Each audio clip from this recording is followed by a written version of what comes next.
Mhm. Mhm. All right. And so I'm being texted. Okay. All right. So for those of you who are texting me about Facebook not being up, Jordan is restarting it. So just give us a second. You'll see it in a second. All right. Um, what would it? There he goes. He did it again.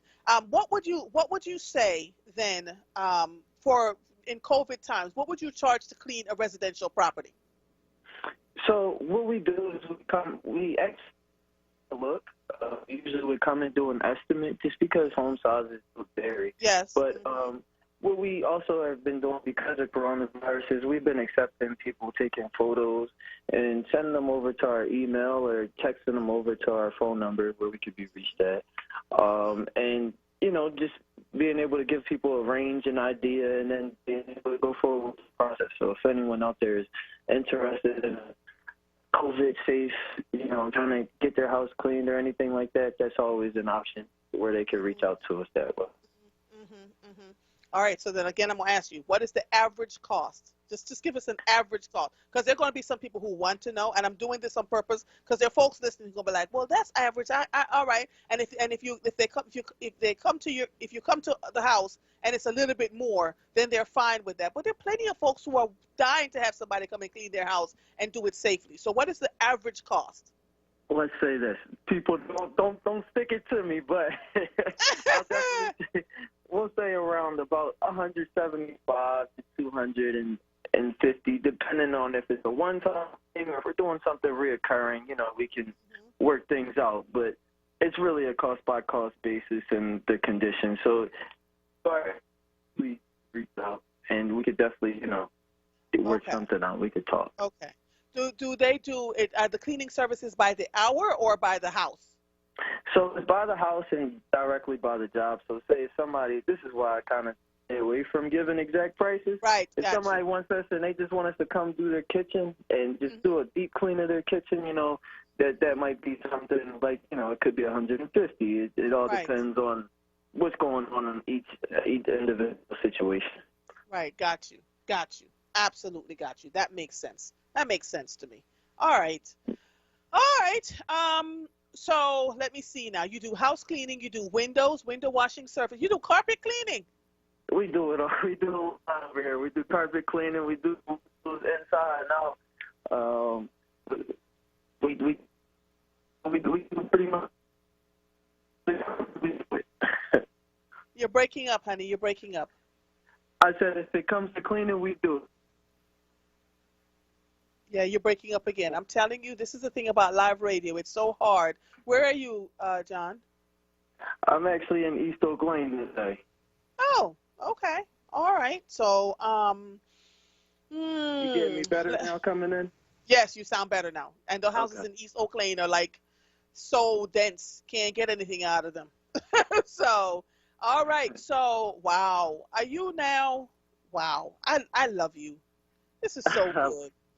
Let me ask you this. Let me ask you this, John. You're 23 years old. What advice do you have for people who are saying they can't do what you've done? It's just not true. You gotta, be determined. It's definitely a life-changing experience growing a business, and especially starting young.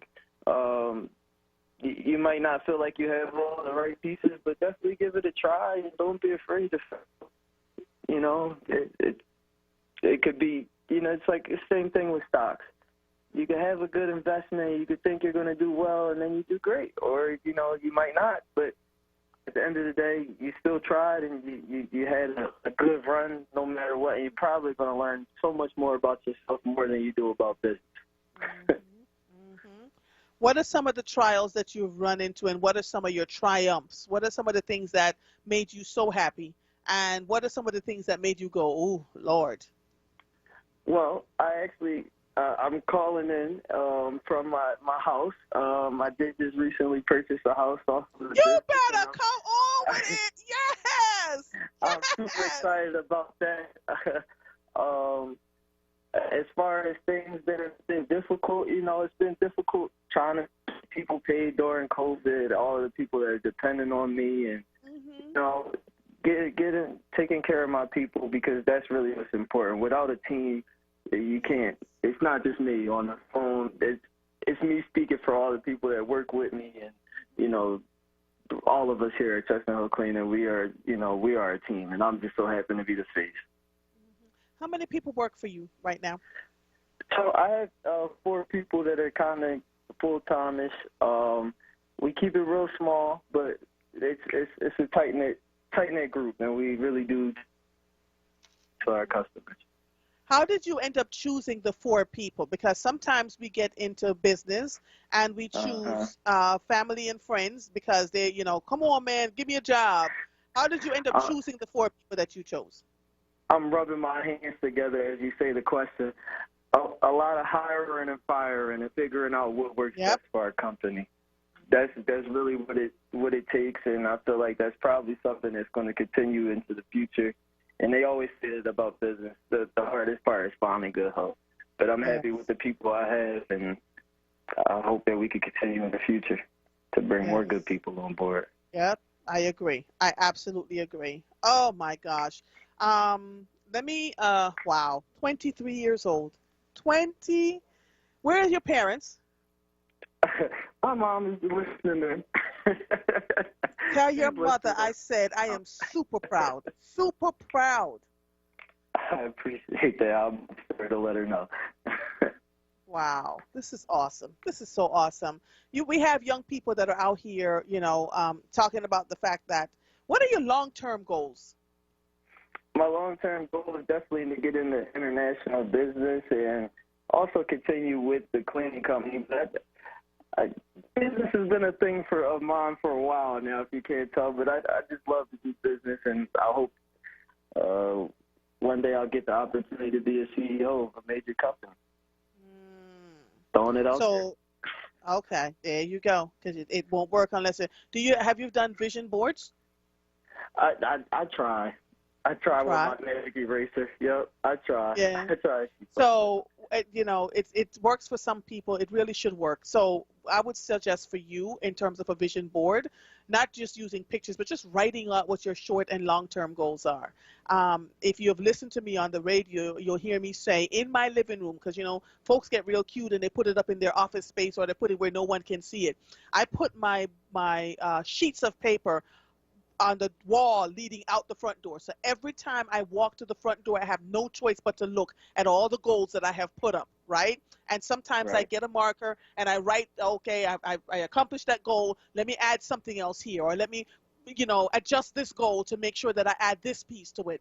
And it has kept me on purpose. So it doesn't have to be a whole vision board with a whole bunch of pictures and houses and cars and just what you just talked about, to get into international business. What does that look like for you? And so you start to write, maybe you'll put aside X amount of money. You bought this piece of property. Go buy another piece of property and continue to make your money, because that is how really wealthy people do it. They own a ton of property. Property is king, right? And they don't tell everybody. My first grab. Yeah, come on now, come on. And they don't tell everybody and who that they own this property. They rent the property out to retail storefronts. They rent the property out to folks who want to find some place to live. And they take that investment money. Some of it gets put aside for, incidences that could happen in those rental properties. But then they take some of that money and they invest it in something else, right? You want to start up a business. Are you on, what is this thing called? Clubhouse? I'm actually not. All right, so I have four invitations. You can't be on Clubhouse without being invited to Clubhouse. I'm going to send one of my invitations to you. I think you need to be on it. The most amazing conversations happen there. I'm pretty new to it myself, but I just think you would do well in Clubhouse, right? They have startup conversations, really good dialogue around how to run your business. Great stuff there. It's a new platform. It's almost like Facebook, but you can't just join it like you would join Facebook. You literally have to be invited to it because it's a startup. Clubhouse is a startup, actually. And in fact, I've heard of some African-American men who are talking about starting up a platform just for black folks. Can you imagine? I'd love to see that happen, come to fruition. Yep. So there's so much. What else would you like folks to know? Because I know your mama's listening. I would just like to let folks know, especially I want to speak to the young people, the people that you know, of course, the African American young brothers and sisters that just see, you know, we had 500 murders this last year, and I want people to kind of try and block that out and see that, you know, there is opportunity out here, and you really just got to open your eyes and know that you can be better than, you know, what the statistics say. Yeah. Do you have any plans to give back to some young people? Of course, we were actually running an after-school program for 2 years down at Cecil B. Moore Rec Center, called Sky's the Limit entrepreneurship program, where we were teaching kids business through like activities that they know. It was like 5th and 6th grade. And I'm hoping to bring that back, but it was something that had to be stopped because of COVID, and I also had a leg injury. But I'm hoping to bring that back. I was actually talking with some powerful people. Let's see what we can do. Hopefully they'll get back. Yeah, they will, and if they don't, continue to save your money. Because one of the things I know for sure, let me share this with you. The more money you make, the less money you have to use. When people realize that you have invested in yourself, right, and doing what you need to do, they don't even ask you for money. They go, we trust you, we believe you, we've seen what you've done. Come on, let's just do what we need to do, right? So continue doing what you're doing. You're 23 years old. It'll come, and when it comes, it's going to come hard and fast, and you've got to be ready, right? And your mother will agree with me on this. You know, continue to work on loving the people around you. Continue to work on giving back to folks around you. You know, don't just take the money and run, right? Which I can see you're not doing. You're investing back in your community by buying a house, and you've been running an after-school program, and so you're doing amazing things. I can't thank you enough, John Williams. Thank you. Do you know Thank your you for first? the recognition. That's where it comes in. Yeah. Well, you can always call over here. We will continue to talk to you. Not only that, your name is my husband's name. Oh, well, that's easy to remember. Yep. So I'm going to check out your cleaning company and see what it's all about. How can we reach you? So we can be reached on Instagram at Chestnut Hill Cleaning Co. We also have a phone number 215-919-9328. 9328. 9328. So 215-919-9328 is the phone number to call, right? Right. Or you could send us an email or check out our website, and that's just chestnuthillcleaning.com or at Gmail. chestnuthillcleaning@gmail.com, right? At gmail.com, and the website is just chestnuthillcleaning.com. Okay. Thank you so much, John Williams. I wish you a prosperous 2021. I pray that you have created plans that will continue to not only make you thrive, but the people that you are hiring to thrive, that you will use your money in a way that will continue to make it grow, right? And that you continue to be an example for young people everywhere. It was a pleasure talking to you, son. You have a good one, okay? It's always a pleasure talking to you. A happy birthday again. Oh, thank you, sweetie. All right. All right. You'll hear from me soon, okay? All right. All right. Bye-bye. Again, that phone number is 215-919-9328, the Chestnut Hill Cleaning Company @gmail.com or chestnuthillcleaningcompany.com. 23 years old, young man, John Williams, who started out removing snow, and you know he's showing us what is possible. We have so much capability. I do, Tracy. Okay, well let Mama know. My friend Tracy Simmons said I do know John's Cleaning Company, so let's just keep going with him, because I believe that he's someone we should really pay attention to. I'm going to take a quick break, and then I'm going to come back with all my callers. I'm going to give you all a space. The callers that are on the line, a space to talk to me. I missed you all. I missed you, Maurice from Southwest, and even George. I missed George, and they're all on the line waiting to talk. So let me take a quick break, and then we'll be back, right? You are listening to The Source, 96.1 FM, 900 AM, streaming live on WURDradio.com. Follow us on all social media platforms at onWURD. 215-634-8065 is the number to call in. We will be right back after these messages. What's up, Philly? It's Solomon Jones. The school year is underway, but never before has that experience come in so many shapes and sizes. Is the education of your child being left to a smattering of clumsy, in-person, and virtual instruction? The COVID-19 crisis has created a market for untested virtual teaching models lacking true credibility. Maybe it's time to reconsider and check out Commonwealth Charter Academy. Here are the benefits to your family. 1. An online education provided at no cost to you, complete with laptop, headset, and help with internet access. 2. Partnership with the market leader in cyber education with a nearly 20-year track record of world-class learning. 3. Delivery of a safe, reliable, and comfortable education experience over the internet directly to the confines of your living room. Visit ccaeducate.me today and discover the gold standard of cyber education. That's ccaeducate.me. What is dedication? The thing that drives me every day as a dad is Dariano. We call him Day Day for short. Every day he's hungry for something, whether it's attention, affection, knowledge. And there's this huge responsibility in making sure that when he's no longer under my wing, that he's a good person. I want him to be able to sit back one day and go, we worked together, we did a good job. That's dedication. Find out more at fatherhood.gov. Brought to you by the U.S. Department of Health and Human Services and the Ad Council. You're listening to The Source with Andrea Lawful Sanders on WURD Radio. Streaming live on WURDradio.com and the WURD Radio app.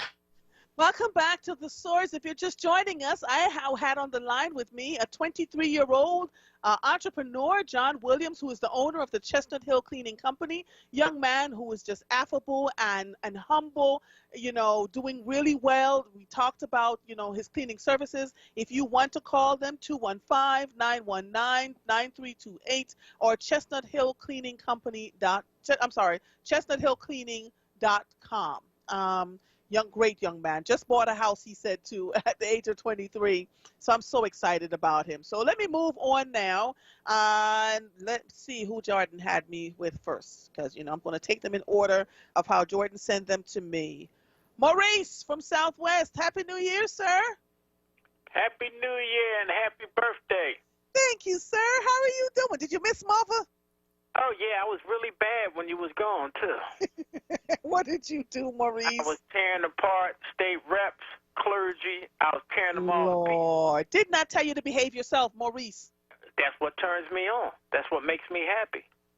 Exposing the truth. I tell no lies. See, that's the thing. If I told lies or just said things out of spite.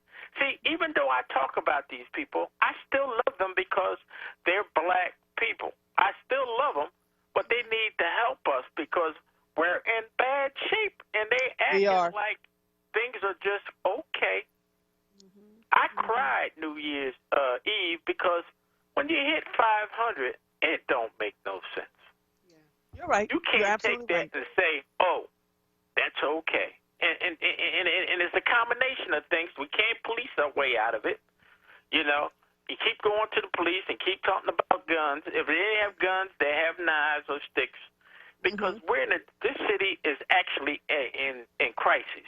Yes, agreed. Because the main thing is it's a combination. It's no work.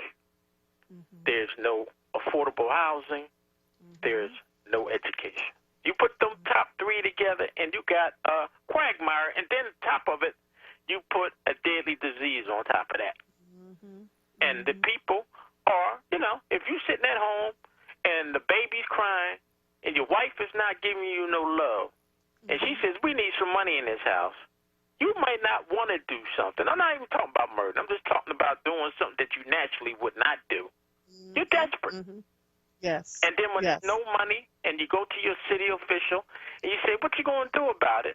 And they say, oh, you know what? Let's extend the abatement 3 more years. What? What are you doing? I mean, that's not helping me. Where can I get a job? Can you help me out? Maybe get me in the union? What? It's not happening because the same guy that you like ain't helping nobody black get a job. You know who I'm talking about.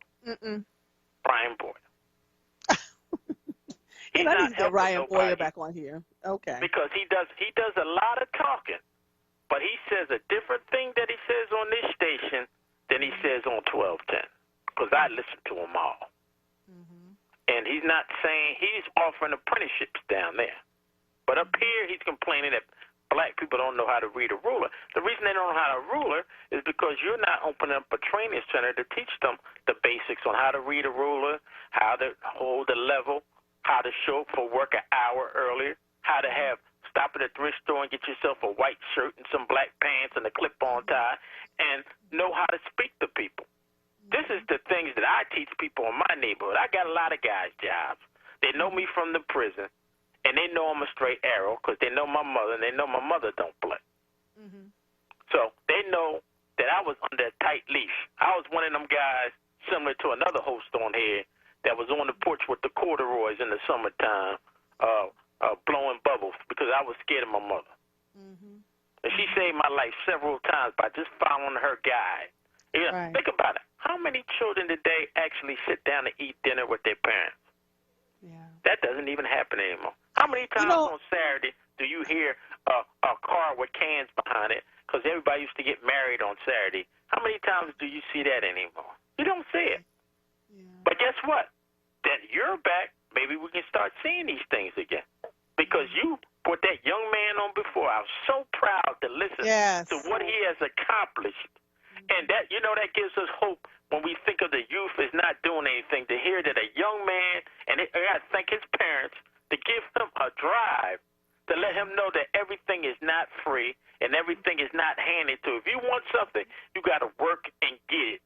And you brought that to life, and you're doing more than most people, because most people, they call up and they think that somehow one of these politicians is going to do something for them. Remember, gentrification runs Philadelphia, and that means crime won't stop until we're gone.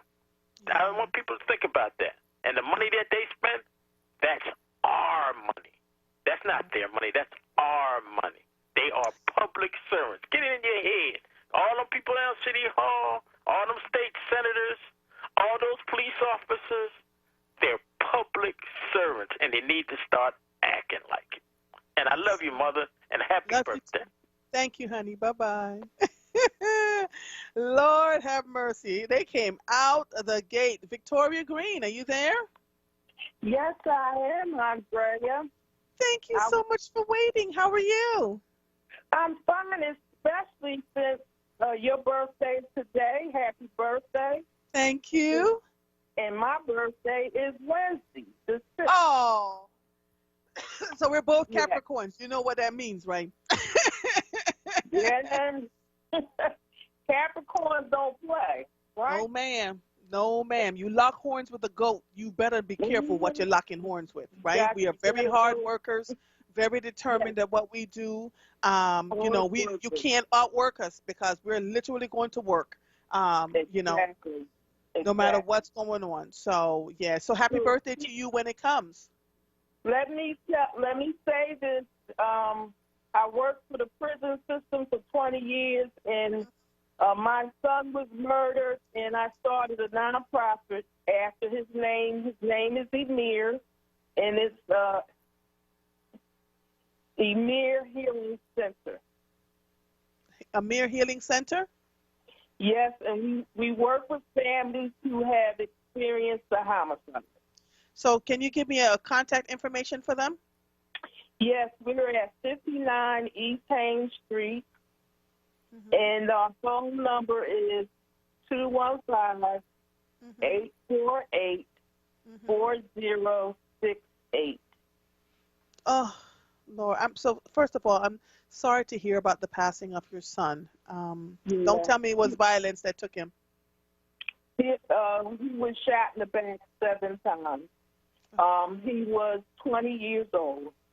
Oh. Yep, 20 years old. So I was very distraught to hear that we have 500 murders 2020. Unbelievable. And most of them, Victoria, are our young children, young people, right? They're young people. Yeah. Something struck me. I've not lived in this community for a long time. Moved here in the end of 2015. And somewhere in the summer of 2016, this young man appeared at my door. I have a little garden, and I'm always out there tilling the garden. And he was looking for work. Something about him, but I've always worked with young people. So, I was like, all right, so what are you trying to do? He said, I'm trying to cut lawns. He had a little car with his stuff. He said, I can't go into the county because my paperwork isn't right, registration, whatever else. I said, all right, be careful out here. And I started introducing him to a couple of my neighbors so he could cut their lawns, right? And I didn't see from him or hear from him again. And then one day I got home from work, and my lawn was cut, and the leaves, and I'm going, what happened? Because it wasn't time. There was nobody. So I found out it kept happening for weeks at a time. Turned out it was this young man who kept coming back. One day he rang the doorbell, and I opened it, and he launched himself into me and hugged me. And he said, you gave me love and advice, and you didn't turn me away. And he said, I always come by to make sure your grass is mowed, your leaves are put away. He said, I wish you were my mother.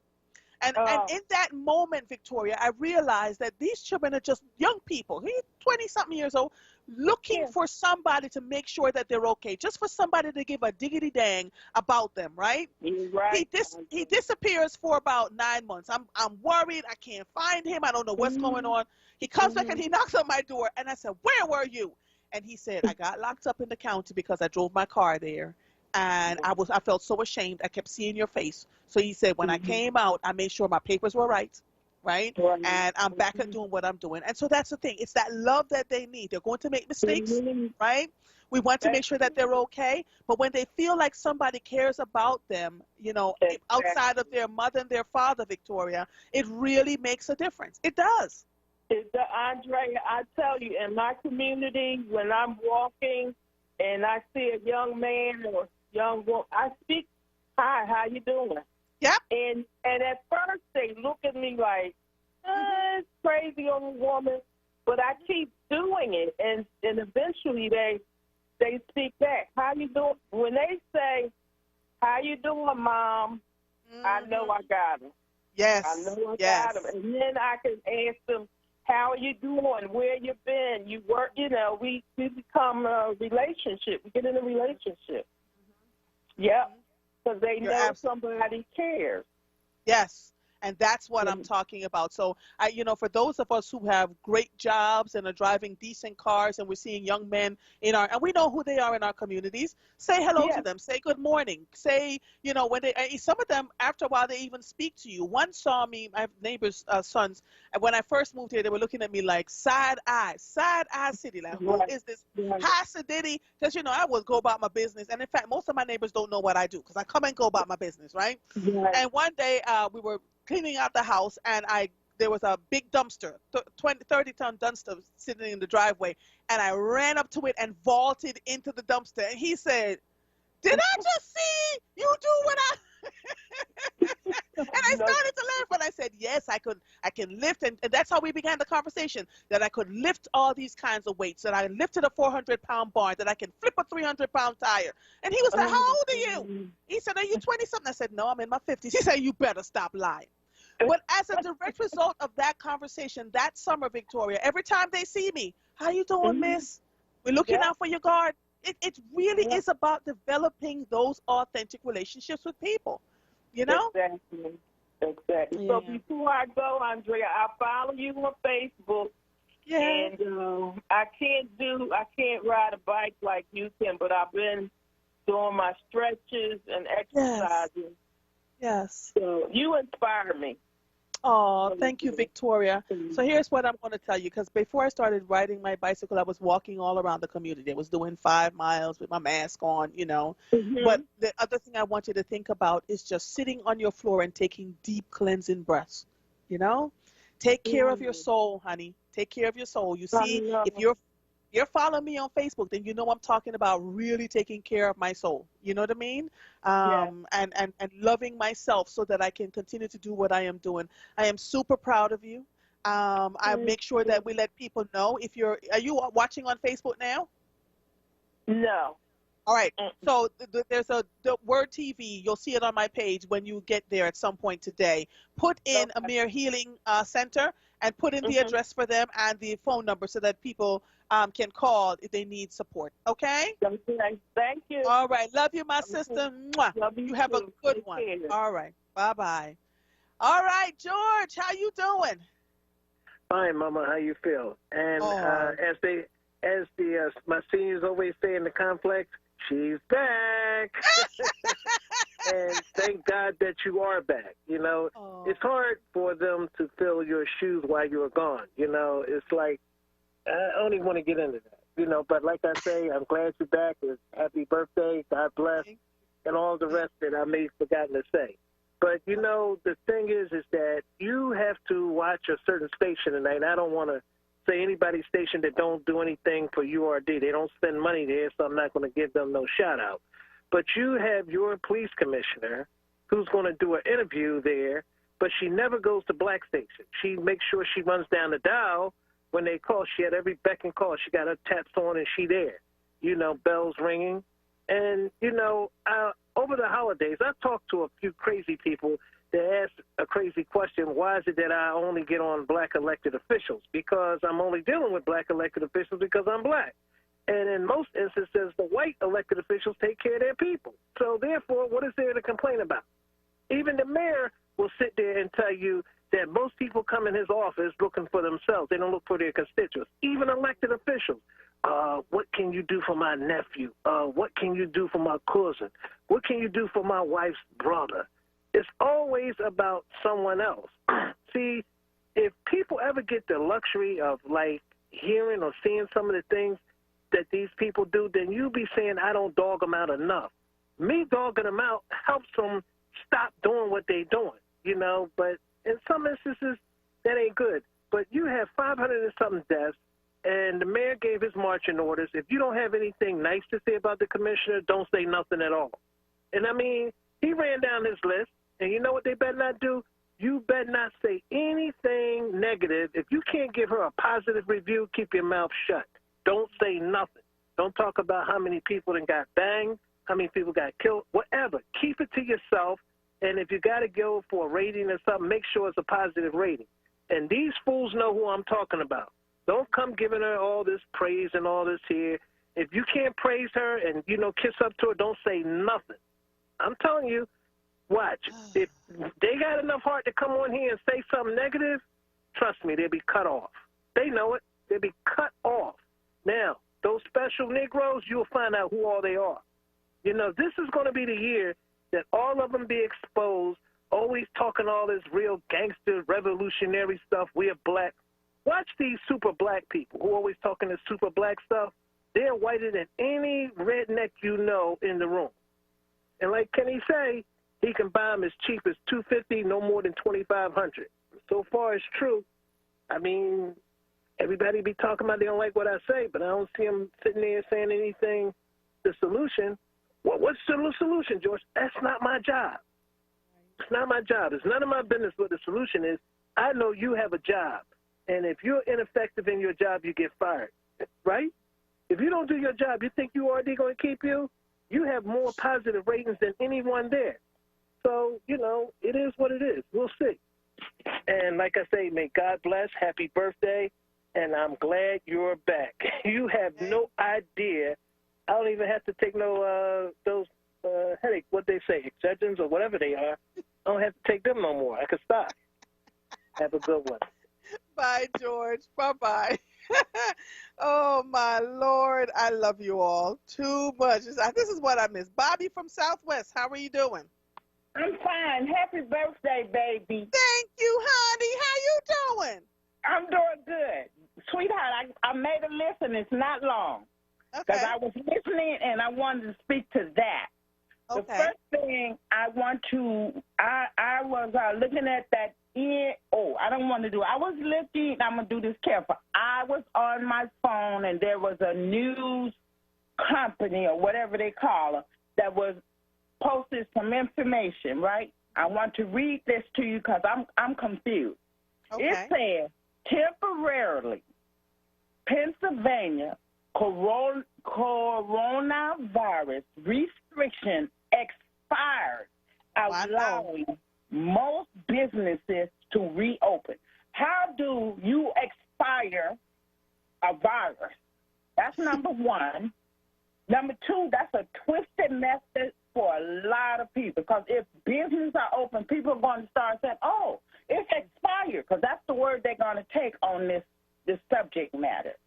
So I'm very upset about that. I don't know how you temporarily expire a virus. I took biology, anatomy, and physiology, so they didn't teach me. My next one, love, is I'm going to keep talking about the police commissioner. And the reason I'm upset with everybody criticizing the commissioner, she's been here less than a year. I've been in this state, I'm going on my fourth year, I think, if I'm counting right. I have not heard one soul talk about the mayor who can control, have not been criticized for the excessive death of our people under uniform maniacs that get paid by the city. I got a problem. If you can talk about the commission, I know you can darn sure see the mayor's not doing his job for the safety of the city or whatever. Okay, this is my other one, baby. I agree. Black elected officials need to do their job, because when they get through, they're going to come back to the community. And it's the black people, the majority of the count will be that of black people. So this is my job. You can be trifling, but you cannot say. The only power we have is electing other persons to replace them. So, baby, happy birthday. Happy New Year. Nobody and nothing is going to bother you this year. I love it. Yes. All right. Thank you so much. Love you too. Bye-bye. Let me take a quick break, and then I'll take Prince. You are listening to The Source, 96.1 FM, 900 AM, streaming live on WURDradio.com. Follow us on all social media platforms at onWURD. 215-634-8065 is the number to call in. I am Andrea Lawful Sanders, and we will be right back after these messages. You're never completely ready to adopt a teen. For late nights writing English papers. For your teen's music taste.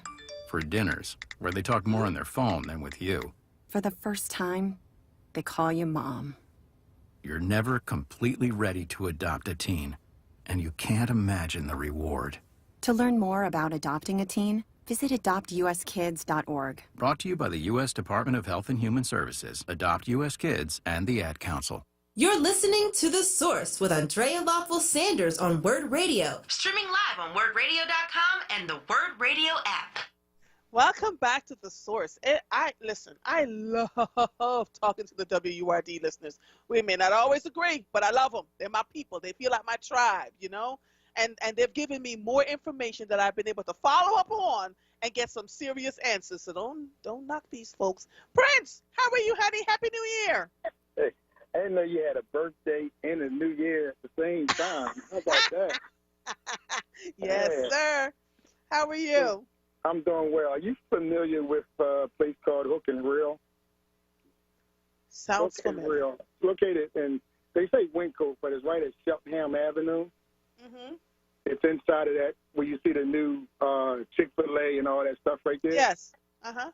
All right. Well, we have a coupon for you for, and I don't know if you do seafood, but they usually do clusters of crabs. They usually do shrimp. You better stop it, Prince. You better stop it. Don't make mother cry. They do 3 red potatoes. They do a half ear corn and then a side of broccoli. You know, so I don't know who we need to get that coupon to for you. So we got a birthday coupon. So so I just it's just our guys way out here saying thank you for all that you do.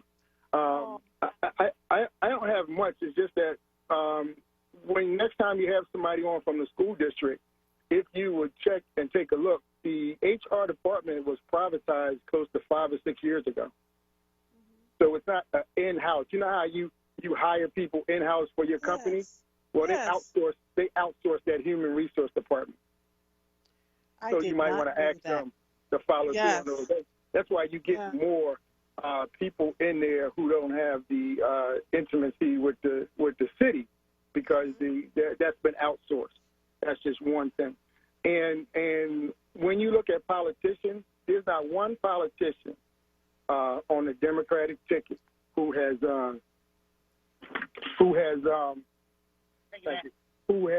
ran for office and has not made a phone call.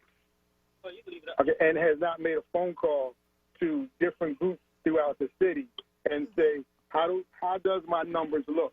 Where are we at?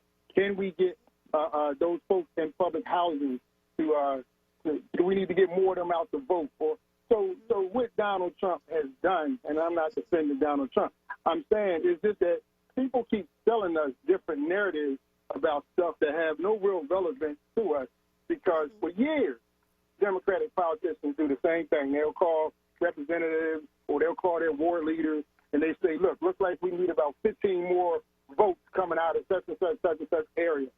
And folks to go out there and find out who didn't vote and pick them up and take them to the polls and stuff like that. So I just think it's bad that they keep selling us stuff that's not helping us in this city right here and making it, because it's national news, making it relevant when it's not relevant. And one of my last questions, did you see the subtle racism that the football coach for the Philadelphia Eagles did yesterday? When he benched Jalen Hurts?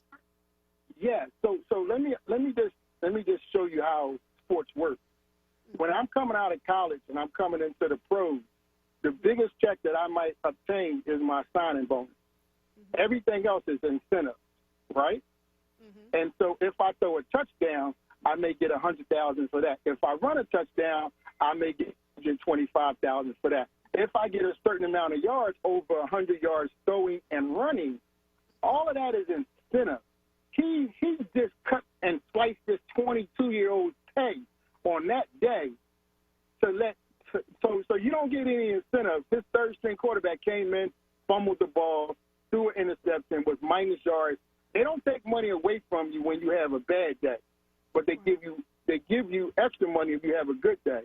And so because of his systematic way, this is why I think that the lady who just called says she's still a big fan of the police commissioner.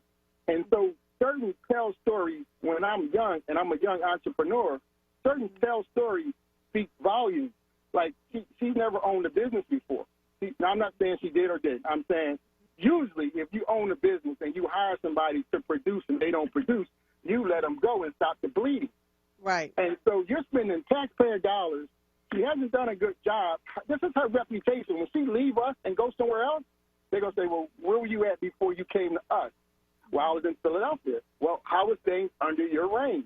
Well, we had more murders than anybody else in Chicago and then New York, who had more people. Well, you have to explain that to your next employer.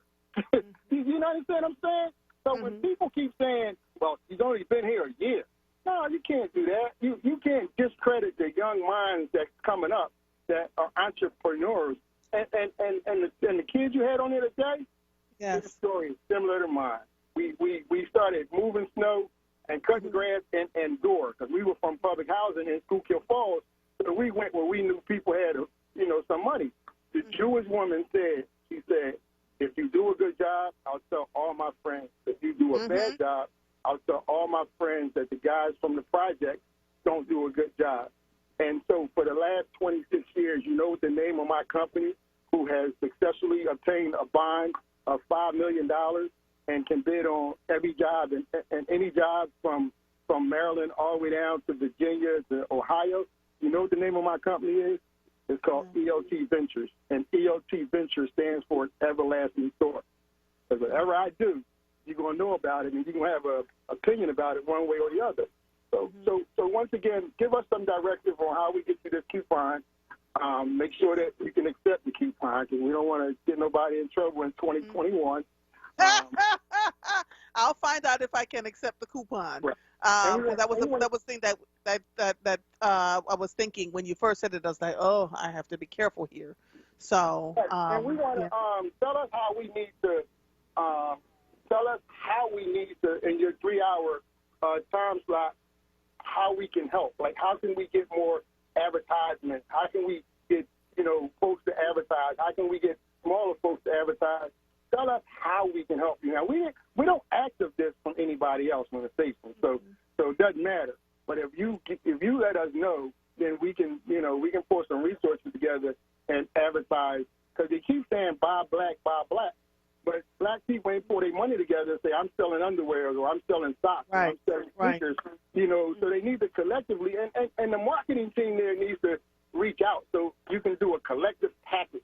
Then it might be 5,000 if it's coming out of one person's pocket, but if it's a collective package, it's 1,000 per person. And I can't tell them how to run their business. I'm only asking as a suggestion. I don't have a nickel and a quarter. I'm only asking. And so if you say, okay, because you're saying Wednesday you're going to start doing something on Wednesday, the diaspora, stuff like that. And that's good. But tell us how we can bring more revenue to your time slot. So we can help you. And I thank you. I'm most gracious that you took my call. I thank you tremendously. And once again, once you find out, you let me know. Yes, sir. So unlike the Eagles owner, we're not giving you $100,000 for a nonprofit you got outside of what you do. So I appreciate you, and we thank you. Thank you so much. All right, I appreciate you. Bye. Thank you. I have so many thoughts around that call, and just really thinking about how hard, how intentional I was in making sure that the programming that you got every Monday, it was just Monday and Tuesdays for a while. It's now Monday, Tuesdays, and Thursdays. How intentional I was around giving you specific programming that was solution-oriented. Josh Duncan was really good in that, when we started taking some courses around that at WURD Radio, and I followed through on that. It made sense to me. I am not someone who can listen to people moan and complain or pontificate about theories and not have solutions for the people that I am serving.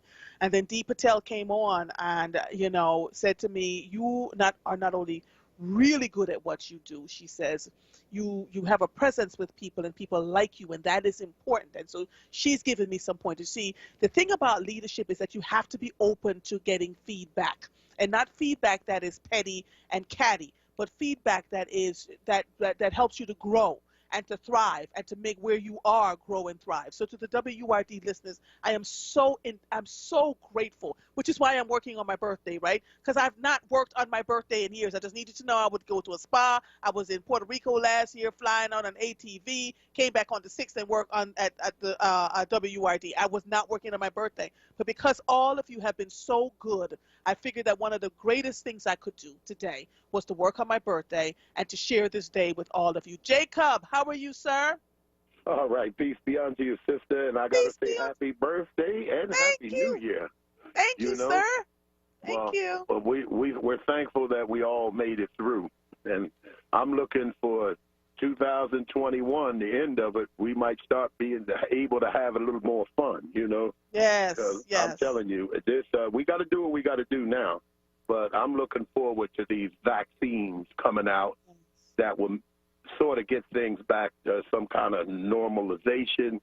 Of course, we don't want to go back to where we were, but we want to build back better, as Biden say. But, Sister Andrea, can you find me 11,870 votes? You better come on with it, Jacob. I don't have time for that. Look, here we done got another perfect call, right? Where this guy just outright, and I heard what Brother Prince said, but not coming from the President of the United States, who's a Russian agent, who's selling out this democracy that my people first died for, Crispus Attucks, up until today. For 400 years, we've been struggling to get freedom, justice, and equality. We're going to keep the fight going until we get it. But for him to say something like that and discard black votes, that ain't cool. I don't care who done it. You could be black as coal, and if you make that statement, you just as wrong as 45 is. So, that's not cool. That's not a thing that we can just brush. I hope they impeach him on what he just said on that Saturday call, because I think when they impeach him again, he won't be able to run for office, because how can you have a man doing what he do, talking about he's going to run for president in 2024. Nah, he should be banned from running for any public office, you know, if you ask me. I can't wait. 4:30, he's supposed to be speaking in Georgia, right? And this is a real reality TV show because it's real time, really happening. This is the real deal. We don't know what he's going to do, what he's going to say. That's the whole suspense behind this thing, you know. And if it were not for these white enablers, that they're like white supremacists to me, because if Obama made a phone call like that, if Obama did anything that this man do over and over again, they would enact the 25th Amendment and remove him from office, but they ain't going to do that. But another thing, on the Eagles, go ahead. On the Eagles, you know what? I think they were protecting the black quarterback, because why get him in a game that don't mean anything? And if they lost, they would get a better draft pick, right? If he's going to be the franchise, why are you going to have him in a game maybe getting his ankle broken and the game don't mean nothing? So to me, I think it was a move to protect him for next year and, you know, put this other guy in there and let him earn his keep for the year, because he ain't been doing it but sitting on the bench. The game, if we'd have won, it wouldn't have meant nothing, you know. Yeah. But if they lost it, it gives them a better draft. They can get better players in the draft, and the fact that they're protecting him because they might get rid of Wentz. So I don't know. I don't see it that they was trying to hold him back.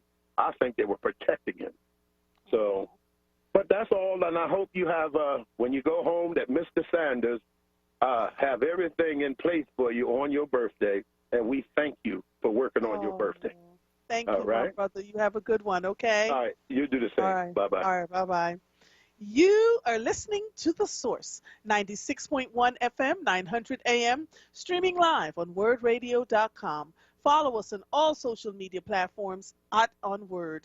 215-634-8065 is the number to call in. I am Andrea Lawful Sanders, and we will be right back after these messages. What's up, Philly? It's Sincerely Sarita. The school year is underway, but never before has that experience come in so many shapes and sizes. Is the education of your child being left to a smattering of clumsy in-person and virtual instruction? The COVID-19 crisis has created a market for untested virtual teaching models lacking true credibility. Maybe it's time to reconsider and exercise your choice. Maybe it's time to check out Commonwealth Charter Academy. Here are the benefits to your family. 1, an online education provided at no cost to you, complete with laptop, headset, and help with internet access. 2, partnership with the market leader in cyber education with a nearly 20-year track record of world-class learning. And 3, delivery of a safe, reliable, and comfortable education experience over the internet directly to the confines of your living room. Visit ccaeducate.me today and discover the gold standard of cyber education. That's ccaeducate.me. This is not a fad for us. We will not resume our regular programming when things die down. We're not black to help our bottom line or because it's politically correct. We're not joining a fight. This has been our fight, our message, our people. Black lives have always mattered here. We are undeniably, indefatigably, unapologetically, permanently Black Talk Media. WURD. This is WURD Radio, 96.1 FM and 900 AM WURD Philadelphia. Independent Black Media. You're listening to The Source with Andrea Lawful Sanders on WURD Radio. Streaming live on WURDradio.com and the WURD Radio app.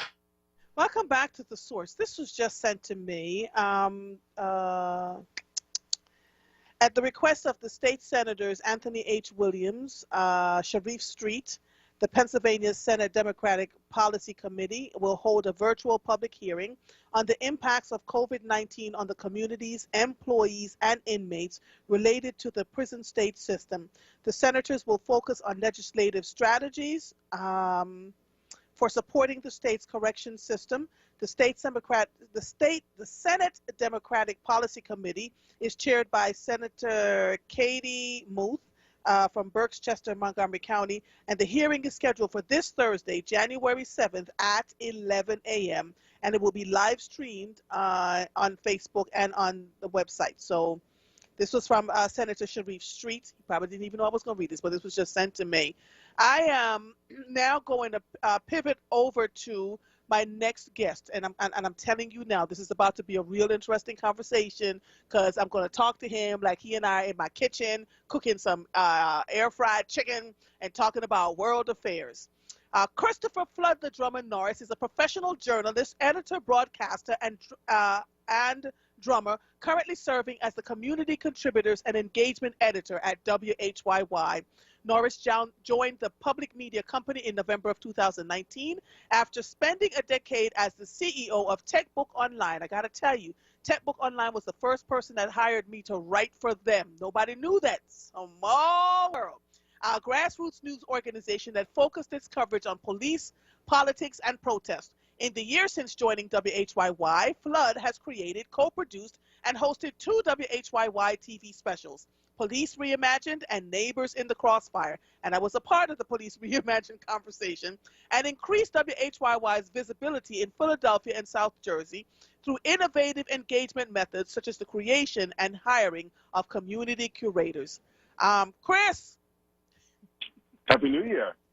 Oh, don't get on here sounding all cute. Look, you gave me that wonderful introduction that we sounded all professional like, so I had to come with it. You want me to say, hey, happy birthday. Thank you, honey. How are you? I'm good. How are you? So, first of all, let me just say, I'm so super proud of you. I remember when you were the CEO of TechBook Online. Remember those conversations we used to have? And I'd say to you, don't you dare go work for anybody that's not going to know your value. Because I remember that? Yeah. And you'd say, yep. Seems like years ago. I mean, like you said, I remember with my business partner at the time, Arthur, and we were like, we need a woman, a strong female voice. And you were the first a woman, not just a woman of color, first woman ever that we published. And you were one of the first women published on the Goodman Project, you know. So yes, remember that? GoodmanProject.com? Mm-hmm. Mm-hmm. You had more out in these Wakandan streets. Huh? People don't know how far we go back. Oh, they have no idea. I was telling them earlier in the show how Donna Frisbee Greenwood was the one that connected us, and she said that she thought I would be a good mentor for you. And I laughed and I said, I ain't been mentoring Chris. We've been peer mentoring. We just go back and forth. And what I love about our conversations, Chris, is that we don't have to agree with one another. These are the dialogues that I love, right? You will say A, I will say B, and never the twain shall meet, and I'll give you my reason. You may come back and say, Andrea, you were right, or I may come back to you and say, all right, you know. But it helps us to grow as human beings and as journalists, right? So we had to dig in to find where the answers were and not just take what we saw going on. So today, you know, just really quickly, you know, on that point, and unless it's not what we're here to talk about, but I was speaking to a friend of mine from New York 2 weeks ago, and we were debating and discussing whether you can be friends with someone you disagree with. And he doesn't understand how anyone can have a friend that they don't see eye to eye with. And I know people, I've seen people on Facebook, they say, if I found out you vote for Donald Trump, I'm deleting you. If I find out you don't support this, I'm deleting you. And that creates a very dangerous echo chamber where you're only getting your worldview reinforced, and everything that you believe about the world is reinforced because everybody that's your friend believes the same thing you believe. And you said the key word is about growth. You're not growing as an individual or professional if you're only surrounding yourself with people who will make you feel good about yourself and who will agree with you. You got to be challenged, and you challenge me, and I challenge you. And at the end of the phone call, we say draw, you know, and we move on. Yes, and not only that, it made us respect each other more, right? Mm-hmm. I would get off the phone with you, and my husband would say, Lord have mercy if the world could hear you and Chris. Because Chris, we would just go and listen, people, and this is when we say you don't always have to agree. Chris and I will go back and forth, I'm telling you, and tell that person who told you you can't be friends with somebody that you disagree with, you are one of the people that I absolutely adore. And we don't always agree. You understand what I'm saying? Because you forced me to think about things in certain ways, and I forced you. I would look at you and go, I didn't know that about you. I said, where did you come from? And so, but that kind of bantering is healthy. They call me a Republican. I wasn't going to say that on the air, but yeah, I do call you a Republican. I called him an undercover Republican with his conservative views. And so we would have that dialogue, but I'm so excited. One of the things I want to do in 2021 is to work with you more. I really, truly do. And we're going to make it happen. Yeah, because I've said this to you long before when you were Tech Book Online, before you did anything else, before you went to WHY, I would say, one day soon, you and I are going to work together because we're like the yin and the yang. I could be your mother, Chris, but I'm telling you, don't laugh. That's not funny. But I'm telling you, the conversations, you are smart. You're well thought out. And if people had sense, they would listen to what you were saying, because you don't just talk just to talk. You're not always right. But when you think things through and say, now tell me why you think this way, right? And this is not what I got from it. And then we would start to reason out the pros and the cons of why we think. That's called having a good conversation, people. It's not a conversation when I'm agreeing with everything that you say to me, or I'm surrounded myself with people that are only going to tell me how wonderful I am all the time. Child, please. Only mushrooms grow in dark, dank places. How about that? Uh-oh. Okay. Sounds like a word from the Lord. Hey, shut up. So listen, you and I could go back and forth, right? But here's what we're going to talk about first. The save the date on January 29th. Tell people about that. Absolutely. WHY is hosting a virtual town hall, The Trust Factor, Vaccines and Communities, January 29th, 6 p.m., virtual online event, free to all. So save the date. More information, including the panelists, will be forthcoming. But we want to create space to have this conversation, not just about what the messaging and strategy should be to build trust in the vaccination process, but also acknowledge and unpack the reasons why this mistrust exists. And mistrust doesn't grow in a vacuum, and you can go back to 1951 if you wanted to, and think about Henrietta Lacks, right? Yes.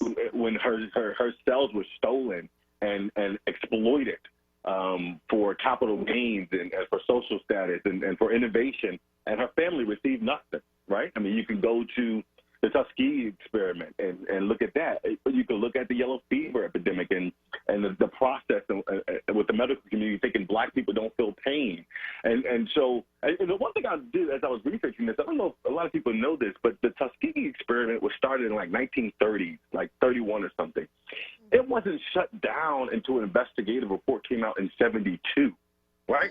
So, I mean, we have people in our community who were alive then, who understand what happened then, and they're alive now. And so you can't just say the vaccine was created by a Black woman, so you should trust it. We have seen Black women and Black men put Black people in jail, right? We've seen Black men and Black women kill other Black men and Black women. So we can't play the color thing, right? We have to have a deeper conversation about trust and about this vaccination. And if people are hesitant about it, if they are mistrustful about it, we got to give them the space to do that and not shame them and to just, join in the club and say, well, you got to do this for herd immunity. And it's like, there are people who are actually terrified right now.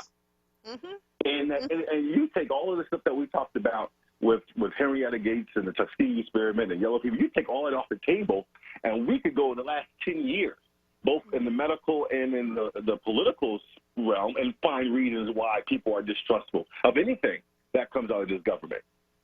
Yeah, but Chris, let's not talk about the last 10 years. Talk about the last 10 days. Let's talk about the doctor, the 52 years. Come on now. Let's be about it, because I had Thomas Farley on my show just before I went on vacation, and I asked him this question. I said, we're talking about this vaccine. What about the fact that so many people do not trust the medical profession? And what his answer to me was, yes, there are some people who are not doing the right thing, but I have to believe the majority of doctors and nurses are doing what's right for Black and brown people. I was so offended. I literally bit my tongue until it drew blood. 2 days later, I see the news report about the Black doctor, and I wrote a thing on Facebook, and I said, somebody please send this to him and make him understand that we cannot continue to have trite conversations about Black and brown people. It is happening all the time. There are hospitals today, Chris. Now, let me tell you, and I'm going to let my husband give you the list. If I get sick, I don't care if put me in an ambulance. Y'all figure out the ambulance fee. take me and take me all the way to this other hospital way down here. There are 7 or 8 hospitals in the vicinity around me that I will not go into them. One of them in particular, people go in with backaches and come out in a body bag, giving the people the wrong medication, being told they don't want to take care of them, and making these judgment calls. And it consistently happens, right? And when we talk about implicit bias training of medical professionals, that's kind of poo-pooed off too, because, you know, we're doctors and we're supposed to know better. I come from a family of doctors and nurses. Let me just clear that up. I've got doctors and nurses in my family, is what we see more than anybody else, and educators. And so we understand that to do no harm, you must first do no harm. The code of ethics for doctors is not just about getting your degree and thinking you're smarter than everybody else. When a family member comes to you and says, I have a bad feeling about this, something isn't right, you don't say to them, well, I'm the medical professional and I know better than you. And then when the family member dies, you say, oh, I'm so sorry, we missed it, and you go on about, and you continue practicing whatever you've been doing, right? This happens to black and brown folks all the time, Chris. So this vaccine, I tell people, my husband and I, because of Dr. Ayla Stanford, we're going to take the vaccine. My producer, Mike, was like, nah, nope, nah. And I don't argue with him about it, right? Because I understand, like you say, there are some people who are just like, we cannot. It doesn't make sense to us, you know? I don't know if you saw, go ahead. I just was going to say, you know, before we move too far past it, about, you know, it's not enough to say you can trust people because they're doctors right. and nurses. I mean, we can look across the country at I think it was Wisconsin, at the pharmacist in Wisconsin who intentionally ruined the vaccines by leaving them out when they need to be refrigerated. You know, the University of Virginia and other people have done studies that show, and look, the U.S. Department of Health has put out its own statistics that show that on average, Black and Hispanic people receive worse care 40% of their time. They're less likely to receive pain medication when they ask for it, and less likely to believe that they're in pain, because somehow Black and brown people are this mythical superhuman people who can survive bullets and malpractice. And so there's just way too much history and precedents that have happened in this country for you to just say, trust me. This has got to be trust but verified. You know, and this has to be a slow walking conversation. And this is, and now when you look at, to get things back to normal, we got to get 75 to 80% of people, you know, vaccinated to have this herd immunity. This is when the chickens come home to roost. This is when you really needed to have that equity and trust built up in the community, so you can execute on something like this, and the community doesn't have it. The cities, the states, the municipalities, and the federal government does not have enough trust and equity and goodwill built up in Black communities to really push this process and execute it the way they want to. So here comes the catch-22. We don't trust the system.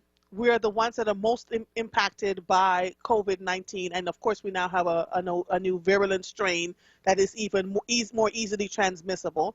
So it's kind of like a damned if we do, damned if we don't, right? Because if we are not the ones that are not going to take the vaccine, but we're the ones that are being impacted the most, where is the solution in all of this? You're right. It is. It's almost a stalemate, right? Because, you know, our communities are being ravaged by it. But at the same time, you know, even if Black people, let's say we start getting on board, we can't pretend that there isn't distrust in white communities either, right? And so even if we get some of our friends and family members on board, there's mistrust that exists writ large in this country, right? 70 million people voted for Trump, who touts conspiracy people. You think those people who follow Trump is going to get the vaccine too, right? So it's going to be a rough patch, and this vaccine is being presented as the golden ticket. If we could just get everybody to take it, everything will be fine. But that's just not going to happen. And so now we have to have those real conversations of what do we do in the interim? What do we do as we're building trust? You know, people thought 2021 comes, we're not going to wear no mask no more, and lockdown is going to be gone. We're going to be with this for a while. And if you believe Dr. Fauci, if you believe Dr. Fauci, we have moved into the era of pandemic. This is just the first of many to come. Okay, Chris, so now we're talking. This is why I love talking to you. They have known for some time, because of the overpopulation of this world, right? Our countries are overpopulated. China's got more people than they got rice grains, literally, right? And that's just me talking. You know, that's a euphemism. It's a Jamaican thing in me. But when you have an overpopulation of people, These are the kinds of things that tend to happen, right? They think people are fabricating these things, but viruses tend to grow and thrive in certain spaces. And then because of the antibiotics that they've been feeding the animals and putting in our food, there is a resistance to the antibiotics, right? So you're absolutely right. They have known for some time that this is the era of and it's funny because Dr. Anthony Fauci is the first person that has actually openly said it, because people are going, that can't be true. They're fabricating this. But follow human beings and just follow what has been going on around us, right? And that's why so many senators came out and said, well, just let your grandmother die and let this one die, because we're gonna thin out the population so we can move and do. They're not saying it out of the side of their necks. These are conversations that they've had time and again, right? Before COVID-19 hit, Chris, they were talking about creating meat in petri dishes because we were running out of food. You know, the amount of livestock. We couldn't produce enough livestock for the amount of people that are here to eat the food. Did we forget that piece? Do you remember that? I do remember that. And you bring up a good point, is that this pandemic era that we're moving into, or that we're already in, again, if Dr. Fauci and science is to be believed, a lot of this is human-centered behavior that causes it, you know? Yes. I was reading, I pulled this up for us for this conversation, and I'll just read this piece. It says, throughout the paper, Dr. Fauci points out numerous dangerous disease outbreaks that began as a downstream effect of industrialization or other ways that human civilization impacted nature. For instance, there's the Nipah virus outbreak from the turn of the 21st century that began because humanity burned down forests to make room for agriculture, which displaced infected bats closer to populated area. And so the summary of it is that, you know, these disease emergencies reflect our increasing inability to live in harmony with nature. You know, that's what Dr. Fauci says.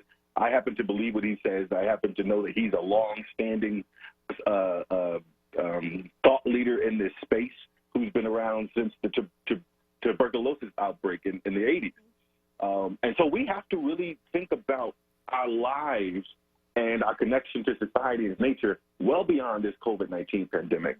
And we have to think about how we do better, and how do we keep these wild animals, right? And part of that, these wild animals out of our cities. And part of that is by respecting and preserving our rural and wildlife areas. Which has not been happening, and this president was trying to make some of our sacred spaces torn down and used for building and infrastructure. Just all kind. It's the level of dissonance around why nature is so important to us. It's also part of, if you go to a really good doctor, Dr. Archima Major, I'm looking at her. She just sent me a happy birthday greeting on Facebook. That woman looked in my eyes, heard I was diabetic, and she said, take this, do this, do this. None of it was pharmaceutical. Do you understand what I'm saying to you? Everything from nature. And just listening to her helped me. Another friend of mine who lives out in the outskirts of the city, because I was talking about Dr. Major here on the air, and she went to go see her, and she said, I have been telling these people there was something wrong with my heart. She said she was that weekend before, she was in the hospital. They told her she was crazy, black woman. Dr. Major looked in her eye and said, you do realize you have some blockage in. And she said, oh my God, this woman literally saved my life, because she was getting ready to die.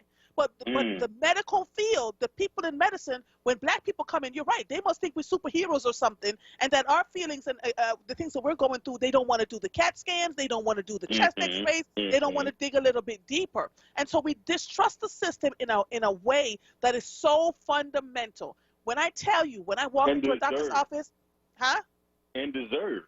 I will walk into a doctor's office and give them a side eye and say, let me just be clear with you. This is our first visit. Do not make it our last. You're going to listen to what I have to say to you, or I will go find somebody else. And I want everybody, I just posted in the Facebook page again, all the 1-800 numbers and the emails to report a physician when you're not treated well or given the wrong information or the wrong medicine or whatever else. Because I think it has come to the place, black folks we've been talking to each other, girl, don't go such and such and such, because, you know, start reporting them, and don't wait until your family member dies to sue the city. What is the life of your family member worth? You know what I'm saying, Chris? So I agree with you. Now, when you add the burning of the forest down and not taking nature properly, and then we just plain old nasty, just nasty. We don't wash our hands. You know, we sneeze in the airport. They just sneeze. Men especially, y'all just sneeze and just let the sneeze go flying all over the place. You know, you're touching dirty things. You're touching all these things. You come home from the airport. You throw your dirty suitcase on the bed. Think about that, Chris. So then, listen, I have like OCD. I'm not afraid to admit that. And some of the behaviors that I exhibited, I was reassured once the pandemic started. I started seeing people do what I've always done. You know, I've never touched a doorknob. You know, I kick in the stall when I go into a bathroom. I'm not touching that. You know, I flush the toilet with my foot if I'm in a public restroom. I wipe down and sanitize my own door handles, even though I live alone. You know, I don't know, can anyone else get into my bed with street clothes on, right? I mean, you wash your hands when you're about to eat or after you go to the bathroom, whether you did it number one or number two. I mean, this pandemic has, for me, crystallized just how nasty some people are. You know, I remember someone saying, oh, man, I only used to wash my hands for a couple seconds just to get them wet. Now I didn't even know they were supposed to wash their hands like that. And don't get me started on eating birthday cake after somebody blew all over it. Come on, I said it. I don't think I'll ever do that again. I posted it on my Facebook page. I said, in 2021, please don't blow on these birthday cakes. Please don't blow nary a candle. We just kept, we think we're infallible. And when these diseases come and people start to die, you see, because it's one thing if you have a little cold and a sniffle and you're laid out for 3 or 4 days. People are dying from this virus where very healthy people are dropping dead and people with underlying conditions are getting the virus and recovering from it, right? So it is no respecter of persons. You can't even put your finger on, and we're seeing young people dying from it. Get the virus, 2 or 3 weeks, 4 weeks later, they break out in something, have a heart attack, and drop dead. Or they need new lungs, new kidneys. This is a serious, serious thing. So then what do we do? How do we have the conversation and with people who are not going to be glib? Because that's important too, right? We turn our heads and we shut people down in our minds when they're glib about the things that we go through and what we're experiencing. I talked to Dr. Rachel Levin, who is the Secretary of Health for the state of Pennsylvania, and I asked her that same question, and she was so kind. She said, I get it. We have work to do. You know, and as when she started saying that, I was like, yep, this is someone who is willing to be open to understand exactly what it is that we're going through. This is someone, if she said to me, Andrea, let's sit down and have a conversation, I would sit and have a conversation with her, because she didn't default to, well, I can't believe that so many people would actually do that. It's just a few people. No. There's empirical evidence that says black people have been treated like doo-doo in the toilet, and we've been flushed over and again. At what point do we stop being glib about our lives and do better? Hold on, Chris, because you know I'm just getting wound up, child. It's time to take a break. You are listening to The Source, 96.1 FM, 900 AM, streaming live on WURDradio.com. Follow us on all social media platforms at onWURD. 215-634-8065 is the number to call in. I am Andrea Lawful Sanders, and we will be right back after these messages.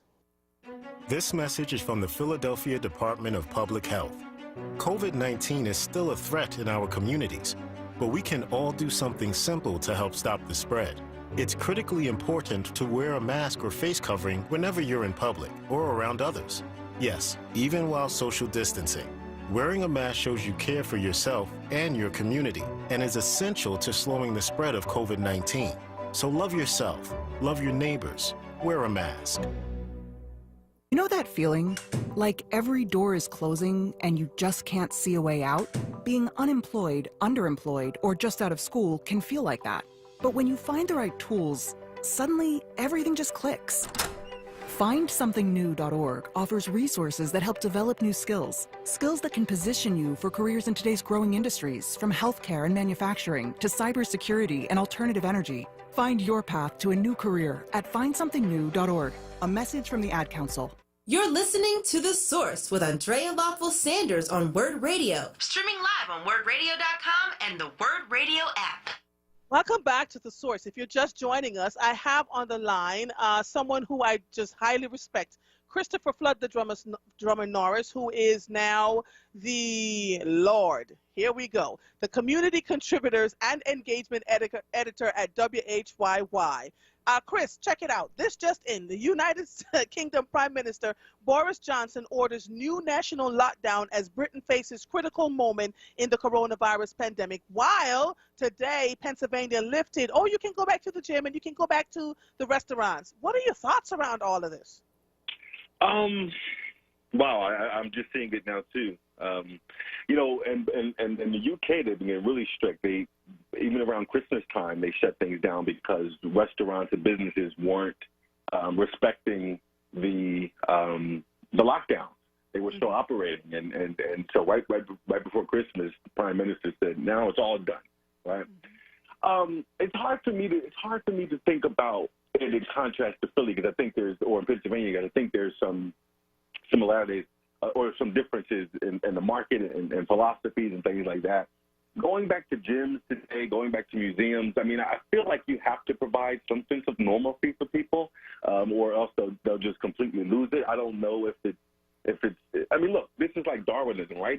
I can open it up, but you don't have to go, right? I can release, loosen up the restrictions and say, you know, if you want to go to a gym or museum, you can go, but you should know better and take the decision whether you want to risk that or not.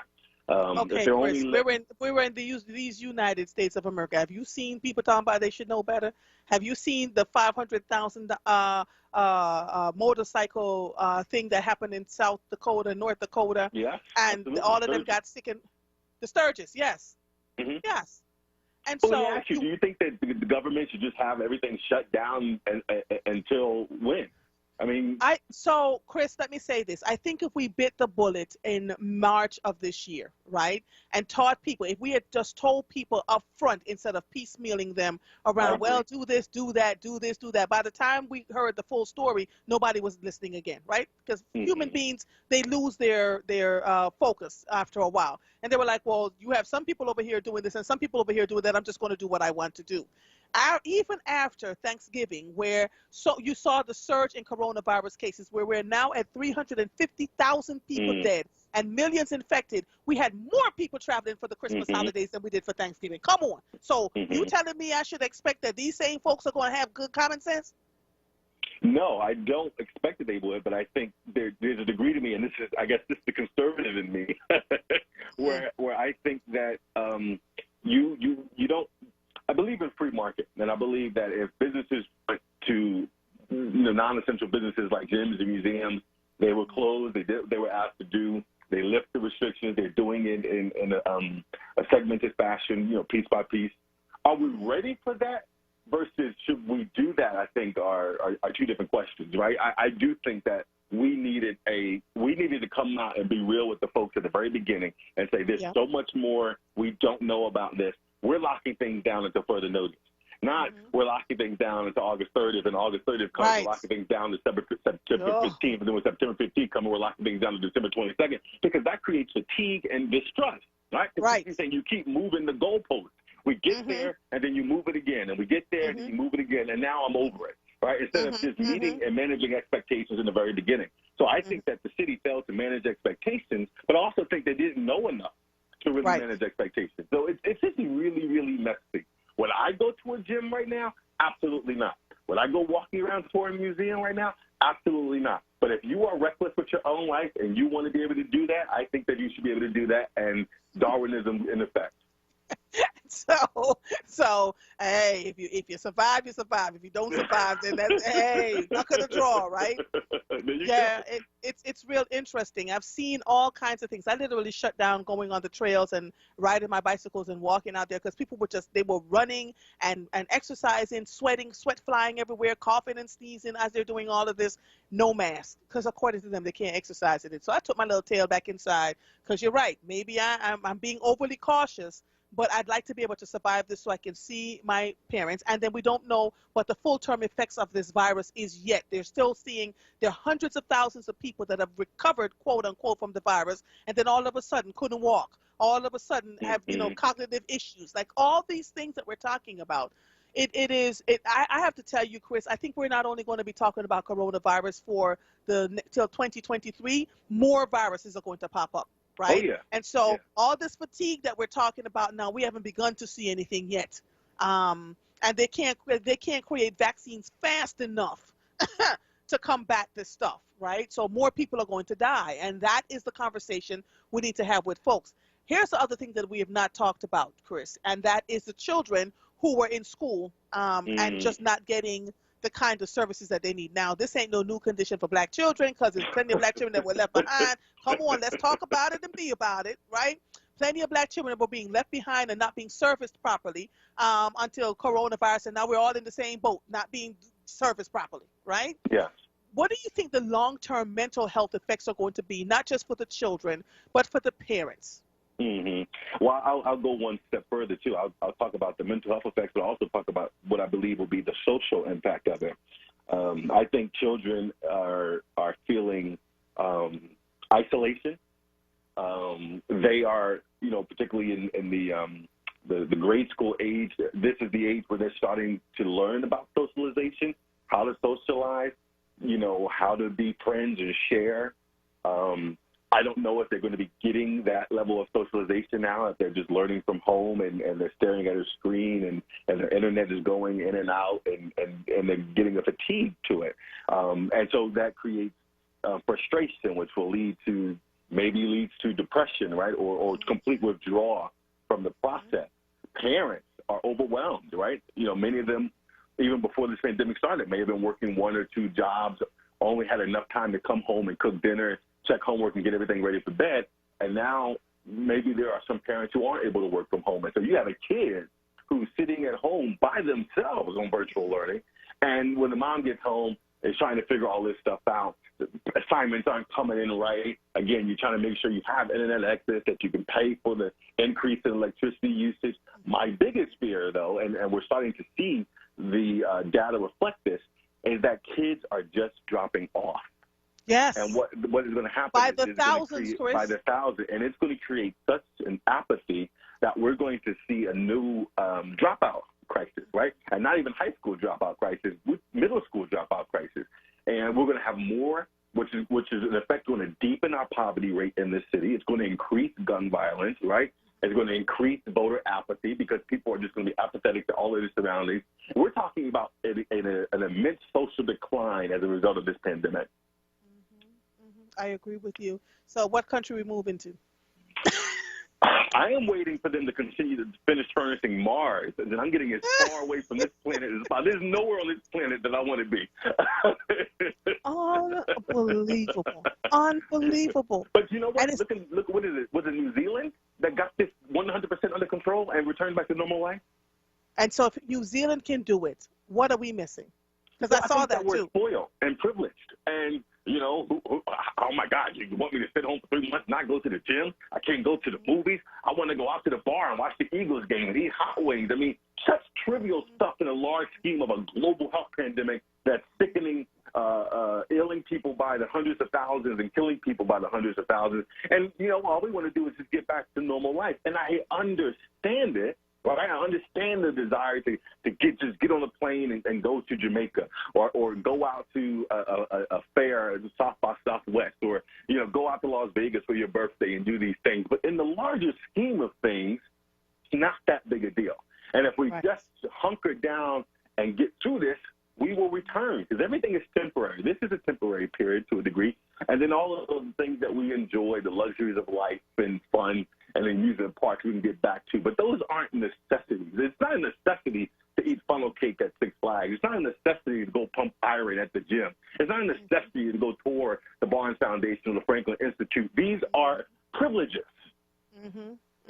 You're absolutely right. And we're so entitled to our privileges that we can't balance that with what is essential. And as a direct result, we are continuing to fall behind the 8 ball, and the numbers are continuing to surge. I think it was Larry King that was hospitalized this weekend, and then Lou Gossett Jr. was just diagnosed, and he left the hospital. He's like, I don't trust you. The black man rolled out the hospital and was like, I don't trust you. Lou Gossett said, my God will supply all my needs. I'm going home. According to his riches and glory. But no, seriously, this is a really, really tricky period, and it's really hard. Look, I don't envy the public officials. I don't envy them at all. They are in a really, really tough spot. I respect the decisions that they're having to make. They're really, really hard decisions.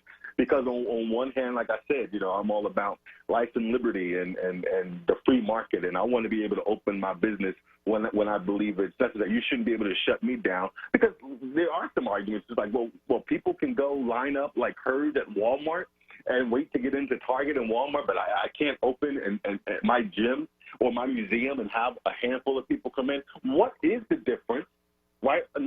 When you take out, I'm going to Walmart to buy food or whatever, what is the difference between opening up a big museum and allowing 10 to 12 people in at a time, then opening up the Walmart and allowing people to line up and buy non-essential items?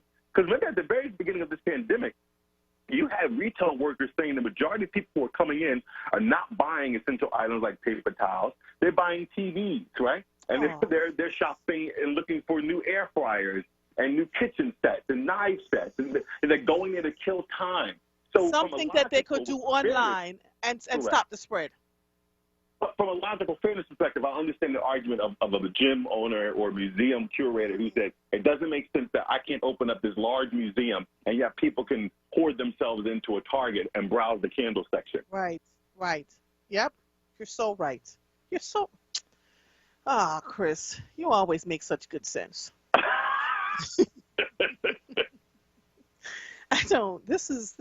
We are in for some seriously trying times. So this conversation that we're having on the 29th at WHYY, what are you expecting to come from it? And did you finish all your panels, picking who the people on your panels are going to be? We haven't finished picking, but we have put out invitations to a number of health experts in the city, including the City of Philadelphia's health commissioner, our Thomas Farley. Thomas Farley, our health and science reporter, Nina Feldman, will be part of the conversation. We're crossing our fingers and hope that we can reach Dr. Alice Stanford and bring her on. But we'll also want to make sure that this space for the layperson, because this is really, it won't be like the Stop and Frisk Town Hall from 2016, but it will be in a similar format where there is a dais of health experts and community leaders, and then you'll have the members of the community being able to share stories and experiences and ask questions. And because look, one of my questions I had is this just came out too fast.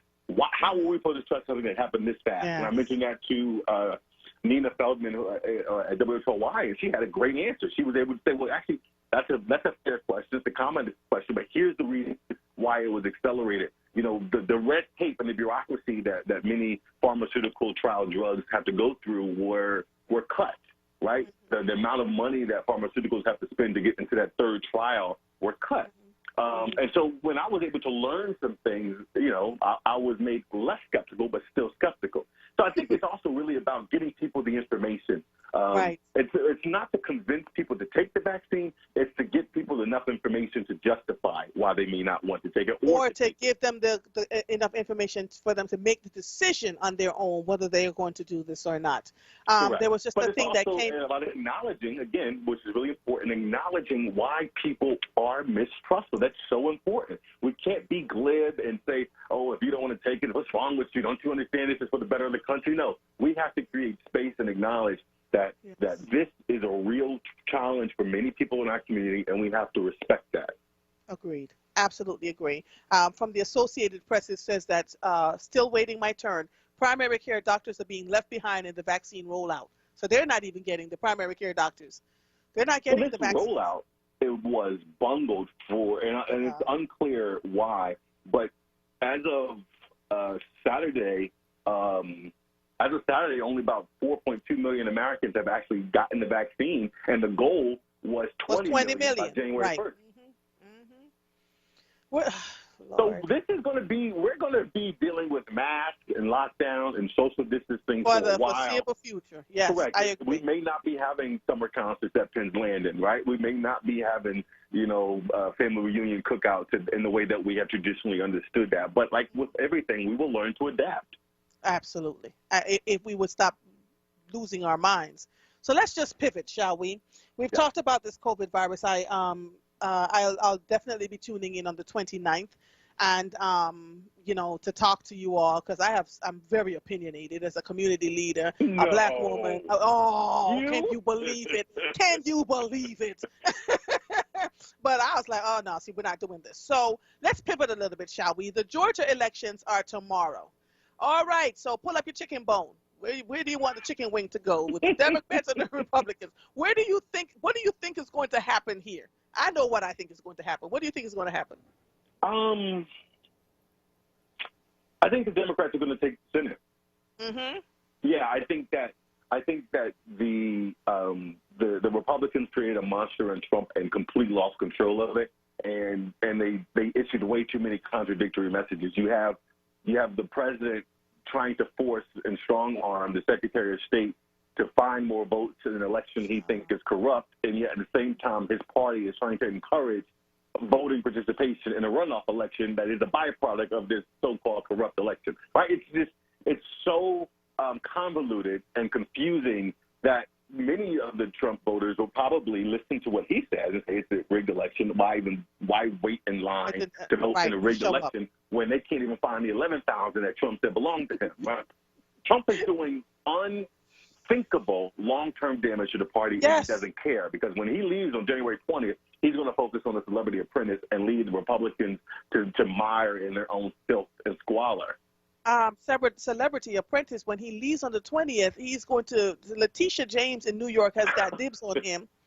And then there are a few other people that's why he doesn't want to leave office, in my That's why he doesn't want to be office. No, right? I 100% agree with you. This has nothing to do with his desire to serve. First of all, if you had a desire to serve and you believe in democracy, you wouldn't act like this. This is about you. This is about the law of self-preservation. This is about ego. And this is about fear, because he understands that on January 20th, he'll no longer have the protection of the presidency. He'll no longer have the bully pulpit to be a bully. He will have to be a regular citizen, a tax evading citizen who will now have to, get what's coming to him. And he knows that, which is why he's doing everything. He did everything he knew how to do, from slandering Hunter Biden to slandering Joe Biden to sending Rudy Giuliani over to Ukraine and muscle those people out. Anything he could do to stay in that position, he was willing to do, and it still didn't work. Yeah, because on January 6th, they're talking about Congress people saying that they're going to not vote. Like, the election has been ratified, certified, and sealed by the blood of the Lamb. What else do they need? Not the blood of the Lamb.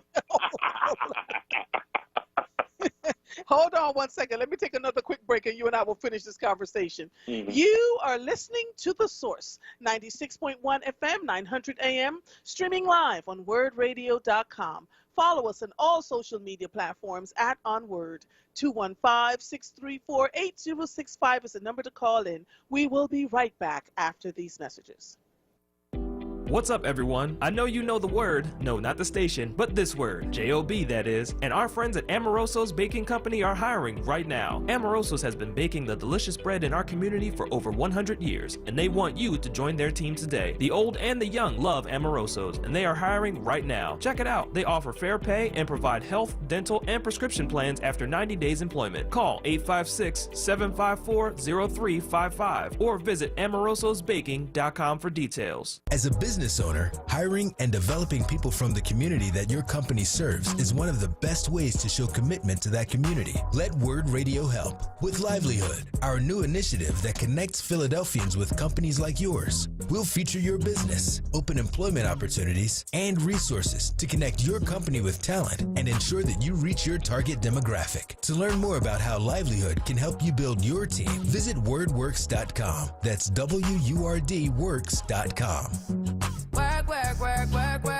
Livelihood is supported by the Nightland Fest's Local News Transformation Fund, Borealis Philanthropies Racial Equity and Journalism Fund, and the Solutions Journalism Network. You're listening to The Source with Andrea Lawful Sanders on WURD Radio. Streaming live on WURDradio.com and the WURD Radio app.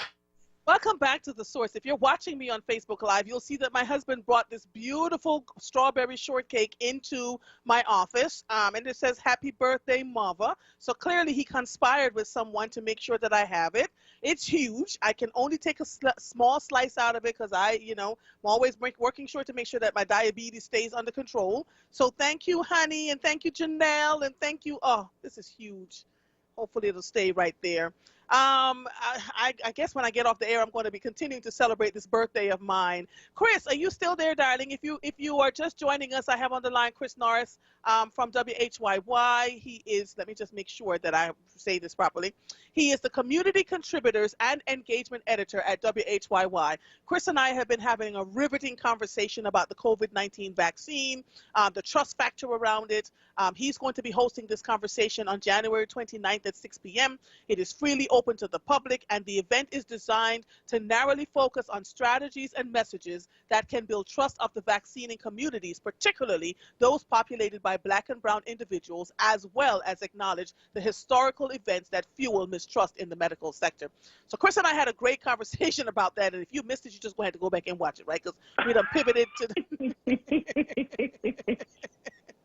Hey, Chris, you see the big old birthday cake my husband brought in the office for me? I didn't. I'm on the phone. I haven't even see it. You know, I can't with you. I can't. Missed all of that.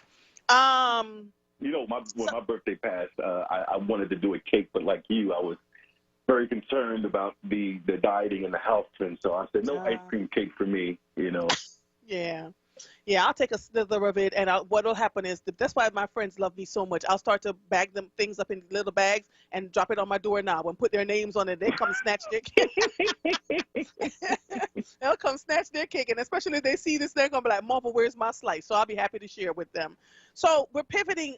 We talked about the Georgia runoff elections. I too believe that the Democrats will take it, but I also believe that, Chris, and this is just mother talking, that there's going to be some uprising.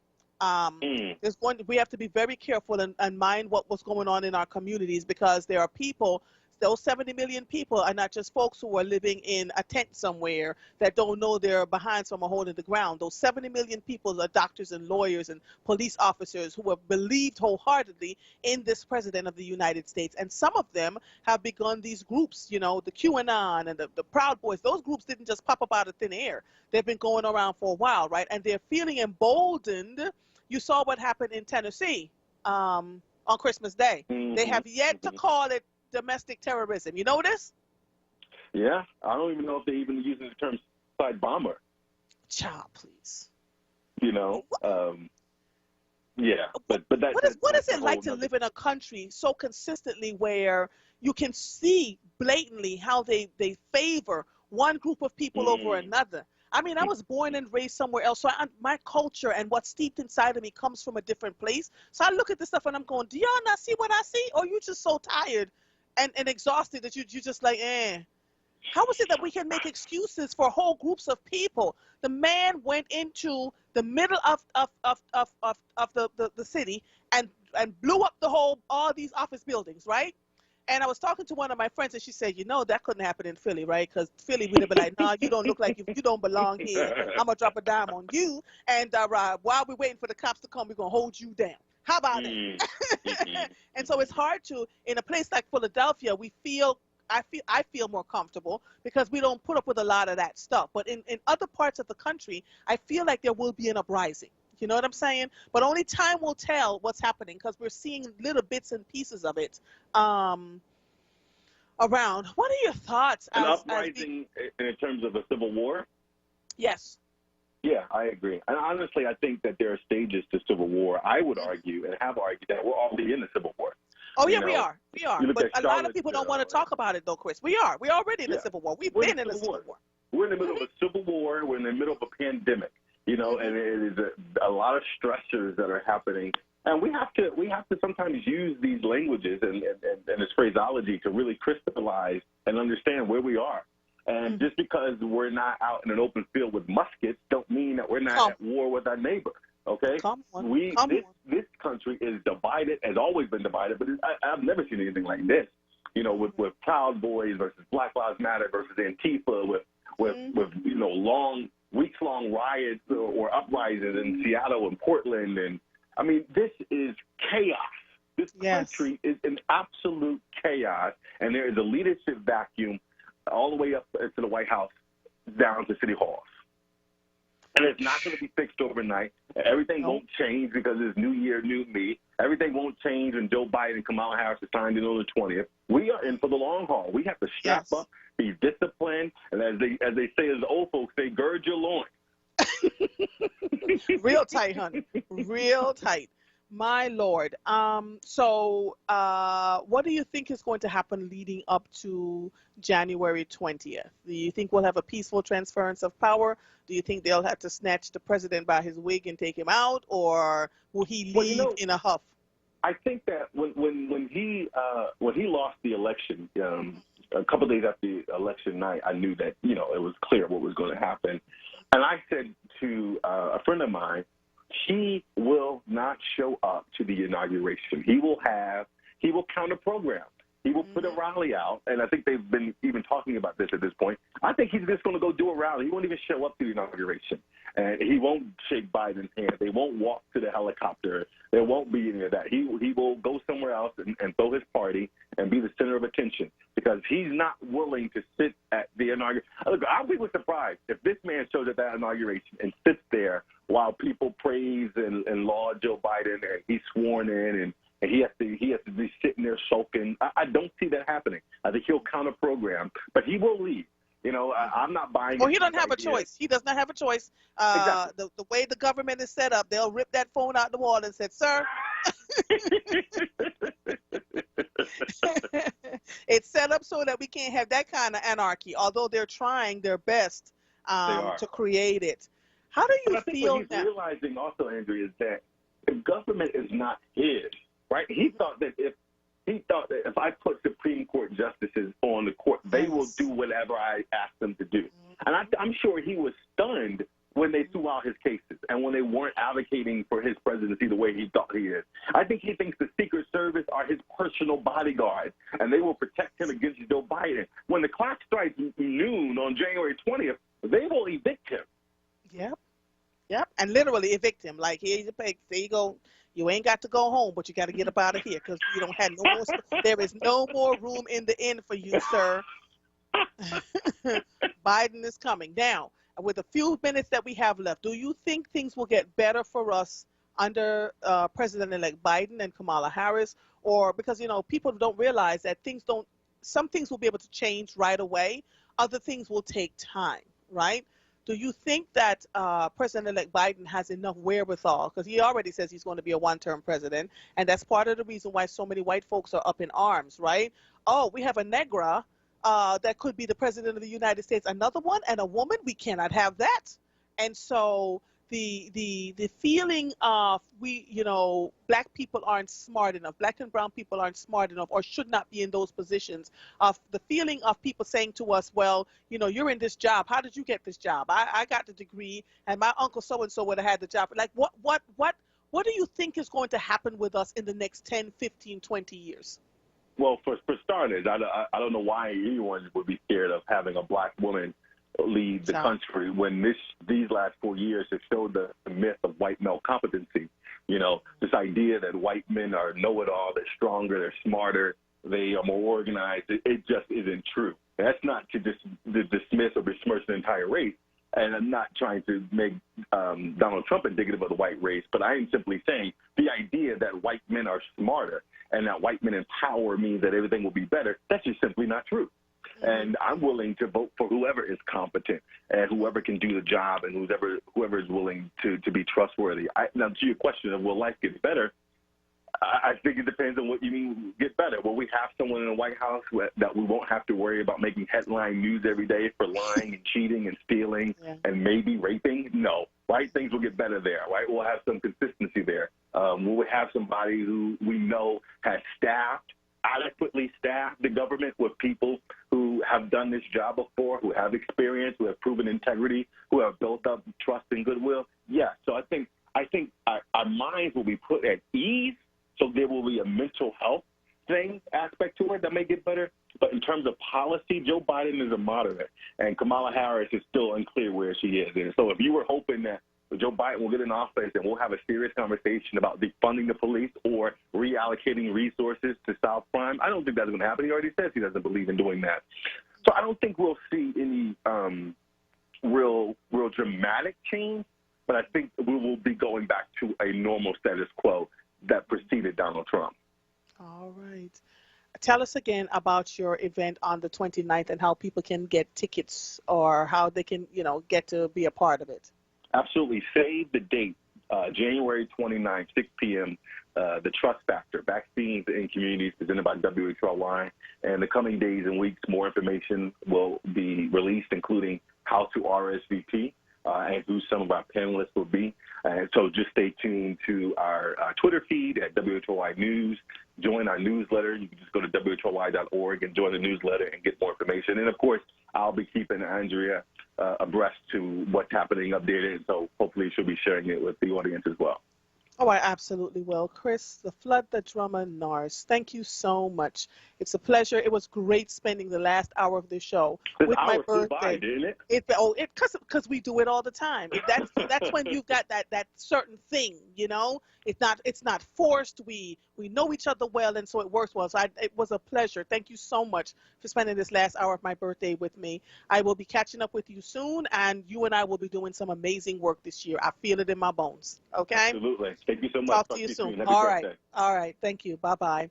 We are at the end of my first day back to WURD. I love you all. You have been great. The callers that called in, Tyrone and Maurice and Prince and everybody else, thank you all so much. It's been a good ride. I want you all to consider, hold on one second, Jordan. I want you all to consider that this year is one where you want to take at least one thing that you're going to do differently and practice it well. Do it to the best of your ability.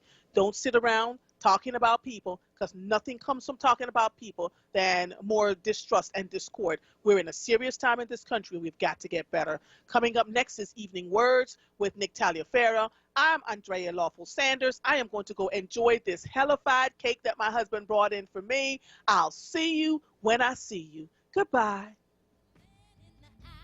I come to give you what you love.